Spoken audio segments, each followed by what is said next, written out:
എന്റെ പാലക്കാടുകാരോട് പറയേണ്ടതൊക്കെ അവരോട് തന്നെ പറഞ്ഞിട്ടുണ്ടല്ലോ. അവരോട് പറഞ്ഞു കഴിഞ്ഞിട്ടുണ്ട്. ഓക്കെ,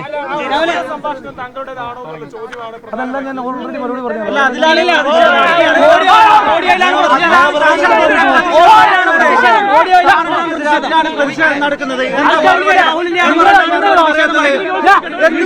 താങ്കൾ മറുപടി പറയാത്തത്?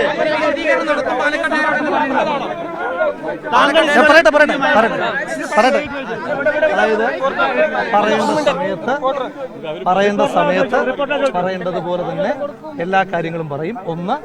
രണ്ട്, നിയമപരമായി നേരിടേണ്ട കാര്യങ്ങളെ ഈ രാജ്യത്തെ ഒരു പൗരൻ എന്ന നിലയിൽ നിയമപരമായി നേരിടും.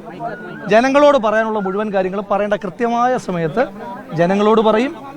മൂന്നാമത്തെ കാര്യം, നിങ്ങളെല്ലാവരും കൂടെ താല്പര്യമെടുത്തിട്ട് ഒരു അന്വേഷണം നടക്കുന്നുണ്ടല്ലോ, ആ അന്വേഷണം മുന്നോട്ട് പോകട്ടെ. യൂത്ത് കോൺഗ്രസിന്റെ അധ്യക്ഷനായി പ്രിയപ്പെട്ട തൃശൂർ ജില്ലാ യൂത്ത് കോൺഗ്രസിന്റെ മുൻ പ്രസിഡന്റായും ജില്ലാ KSU കമ്മിറ്റിയുടെ മുൻ ഉപാധ്യക്ഷനായും എൻ്റെ കമ്മിറ്റിയിൽ സംസ്ഥാന യൂത്ത് കോൺഗ്രസ് കമ്മിറ്റിയുടെ ഉപാധ്യക്ഷനായിട്ടുമൊക്കെ പ്രവർത്തിച്ച ഉജ്ജ്വല സംഘാടകൻ ശ്രീ OJ ജനീഷ് തിരഞ്ഞെടുക്കപ്പെട്ടിരിക്കുകയാണ്. ജനീഷിൻ്റെ സംസ്ഥാന യൂത്ത് കോൺഗ്രസ് കമ്മിറ്റി പ്രസിഡന്റായിട്ടുള്ള പ്രവർത്തനം ഏറ്റവും മികച്ചതായിരിക്കുമെന്ന് അദ്ദേഹത്തോടൊപ്പം പ്രവർത്തിച്ച ഒരാളെന്ന നിലയിൽ എനിക്ക് നല്ല ബോധ്യമുണ്ട്. ശ്രീ ഷാഫി പറമ്പിൽ സംസ്ഥാന യൂത്ത് കോൺഗ്രസ് കമ്മിറ്റിയുടെ പ്രസിഡന്റായിരിക്കുന്ന കാലത്ത് ഞാനന്ന് സംസ്ഥാന യൂത്ത് കോൺഗ്രസ് കമ്മിറ്റിയുടെ ജനറൽ സെക്രട്ടറിയാണ്. തൃശ്ശൂരിൽ സംസ്ഥാന സമ്മേളനം അത് സംഘടിപ്പിക്കുന്നത് ജനീഷിൻ്റെ കൂടി സംഘാടക മികവിനെ കണ്ടിട്ടാണ്. ഉജ്ജ്വലമായ ചരിത്രത്തിൻ്റെ ഭാഗമായി മാറിയ ആ സമ്മേളനത്തിന് നേതൃത്വം കൊടുത്ത ആളാണ് ശ്രീ ജനീഷ്.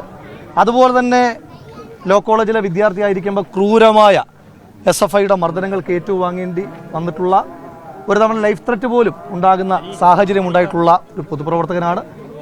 ഞാൻ യൂത്ത് കോൺഗ്രസ് പ്രസിഡന്റായിരിക്കുന്ന കാലയളവിൽ എന്നോടൊപ്പം സംഘടനയെ മുന്നോട്ട് കൊണ്ടുപോകുവാൻ ഏറ്റവും ഉജ്ജ്വലമായി അതിൻ്റെ എല്ലാവിധമായ സുഖത്തിലും ദുഃഖത്തിലും ഒപ്പം നിന്നിട്ടുള്ള സഹപ്രവർത്തനാണ്. അദ്ദേഹത്തിൻ്റെ പുതിയ ഭാരവാഹിത്വത്തെ സ്വാഗതം ചെയ്യുന്നു, അഭിനന്ദിക്കുന്നു. അതോടൊപ്പം തന്നെ സംസ്ഥാന യൂത്ത് കോൺഗ്രസ് കമ്മിറ്റിയുടെ വർക്കിംഗ് പ്രസിഡന്റായി തിരഞ്ഞെടുക്കപ്പെട്ട ശ്രീ ബിനു ചുള്ളിയിൽ, ദേശീയ കമ്മിറ്റിയുടെ സെക്രട്ടറിമാരായി തിരഞ്ഞെടുക്കപ്പെട്ട ശ്രീ അബിൻ വർക്കി, ശ്രീ KM അഭിജിത്ത് അടക്കമുള്ളൊരു നല്ല ടീം.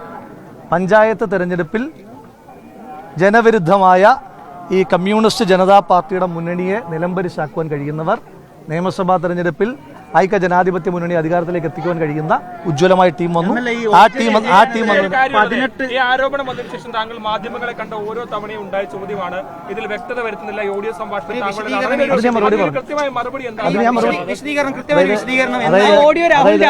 അതായത് എനിക്ക് പറയാനുള്ള മറുപടി കൃത്യമായ സമയത്ത് കൃത്യമായ സാഹചര്യത്തിൽ പറയും.